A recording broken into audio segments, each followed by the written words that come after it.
আল্লামা রসুলপুরি রহমতুল্লাহি আলাইহি আমাদের রাজবাড়ী জেলার জন্য আশীর্বাদ। আল্লামা রসুলপুরি রহমতুল্লাহি আলাইহি আজকে আমার গায়ে জুব্বা, আমার মাথায় টুপি, এই একটা অন্ধ মানুষের জন্যই আল্লাহ তাআলা কবুল করে তার ওসিলায় হয়তো আজকে এই ময়দান জমাইছেন। সুবহানাল্লাহ। আল্লামা রসুলপুরি রহমতুল্লাহি আলাইহি শুধু একটা নাম না, এটা আমাদের জন্য এক মহা বিপ্লব, এটা আমাদের জন্য এক মহা আশ্চর্যের ব্যাপার। এমন এক নিয়ামত আল্লাহ পাক রব্বুল আলামিন আমাদেরকে দান করেছেন, যে নিয়ামতটাকে আমরা শুধু গ্রহণ করেছি তাই না, আল্লামা রসুলপুরি রহমতুল্লাহি আলাইহির এই নিয়ামত যে সিলসিলা আমাদের জন্য জারি আছে, শেষ পর্যন্ত আল্লাহর কাছে দোয়া করি কিয়ামত পর্যন্ত যেন আল্লাহ তাআলা এই সিলসিলাকে কবুল করে। সবাই বলুন আমিন। আপনারা ভাবতেছেন আমরা নাটোর, কেউ সিরাজগঞ্জ, কেউ রাজশাহী, কেউ চাঁপাইনবাবগঞ্জ, কেউ ষোলকুপা ঝিনাইদহ থেকে এসেছি, রাজবাড়ির মানুষ বুঝে রসুলপুরের ময়দানে নাই। ব্যাপারটা কি তাই? আপনারা আশ্চর্য হবেন। আল্লামা রসুলপুরি রহমতুল্লাহি আলাইহি এমন এক কারামত আমাদের মাঝে প্রকাশ করেছেন যে হযরতজি রহমতুল্লাহ আলাইহি বেঁচে থাকতে এলাকার মানুষ এই মাদ্রাসার প্রতি যতটুকু মহব্বত করত, রসুলপুরি রহমতুল্লাহি আলাইহির দুয়ার বরকতে বর্তমান পীর সাহেব হুজুর মাসুম বিল্লাহ নিসারী দামাত বরকাতুহুমের সাথে মাদ্রাসার সঙ্গে এলাকার সম্পর্কে আল্লাহ তার চাইতে অনেক বেশি বর্তমান জমায়েত দিয়েছে। সুবহানাল্লাহ।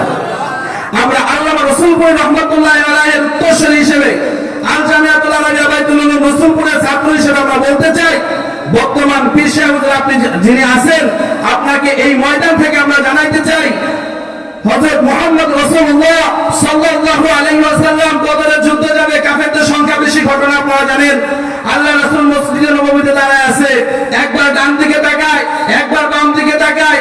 আল্লাহ রাসূলের তাকানো দেখে এক সাহাবী আনসারদের মধ্যে উঠে থেকে বলতেছে, ইয়া রাসূলুল্লাহ, ইয়া হাবিবাল্লাহ, আপনি ডানি ভাই তাকাইতেছেন, আমরা বুঝতে পেরেছি, আমরা মুসা নবীর মতো তার উম্মতের মতো বলবো না, আপনার আল্লাহর সাথে আপনি যুদ্ধ করতে যান, আমরা যাব না, আমরা সেটা বলতে চাই না। ইয়া রাসূলুল্লাহ, আনসারদের পক্ষ থেকে আমি বলতেছি, মুহাজিরদের পক্ষ থেকে এখন একজন দ্বারা বলতেছে, ইয়া রাসূলুল্লাহ, মুহাজিরদের পক্ষ থেকে আমরা বলতেছি, বদরের প্রান্তে আমরা যাব, শেষ পর্যন্ত যুদ্ধ করে আল্লাহর হুকুমে বিজয় ছিনে আমরা আনবো ইনশাআল্লাহ। আমরা আল্লাহ রসুলপুরি রহমতুল্লাহ আলাইহি বর্তমান পীর সাহেবকে বলতে চাই, হুজুর আপনি যে মানবতার বাগান আমাদের জন্য চালু করেছেন, রুহানি বাগান যেটা আমাদের জন্য চালু করেছেন, হযরত পীর সাহেব হুজুর রহমতুল্লাহ আলাইহির যে ফায়দার বরকত আপনার মধ্যে আল্লাহ তাআলা দান করেছে, আপনি সামনে এগিয়ে যান। এলাকাবাসীর পক্ষ থেকে, রাজবাড়ী জেলার পক্ষ থেকে শুধু নাটোর রাজশাহীর মানুষ বলবে সেটা না, আমরা আপনার ডাইনে আছি, আমরা আপনার বামে আছি, আমরা আপনার সামনে আছি।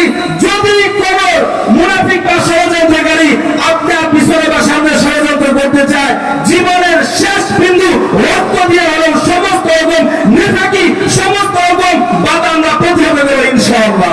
রাজি আছেন না ইনশাআল্লাহ? আল্লাহ পাক রব্বুল আলামিন আমাদের সবাইকে কবুল করুক, আমার জন্য দোয়া করবেন। ওয়া আলহামদুলিল্লাহি রাব্বিল আলামিন। আসসালামু আলাইকুম ওয়া রাহমাতুল্লাহ।